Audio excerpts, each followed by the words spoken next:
મારા મગજમાં એક વિચાર આવ્યો. આ તાલુકા પંચાયતની ચૂંટણી આવી ગઈ તો એમાં તમે કોને વોટ આપશો? બેટા એમાં વિચારવાનું ના હોય. કોણ ઊભું છે? પટેલ ફોરમબેન મહેશભાઈ, જે આપણા ગામના છે. એ વાત તો સાચી પપ્પા, તમારી વાત સાચી છે. એટલે મારે બધા વેણપુરા ગામના વડીલો, ભાઈઓ, બહેનો અને જે વેણપુરાની ગામની બહાર રહે છે એ બધાએ વોટિંગના દિવસે પોતે બધા આવે અને વોટ આપે તો ફોરમબેન વિજય બને. વિજય બને તો આપણા ગામ વેણપુરા ગામનું ગૌરવ વધે.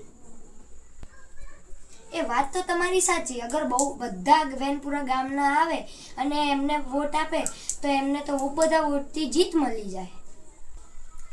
એટલે તો હું બધાને નમ્ર અપીલ કરવા આવ્યો છું કે બધા જે બહાર રહેતા બધા આવો અને વોટિંગના દિવસે વોટ આપો તો ફોરમબેનને વિજય બનવામાં સરળતા રહે.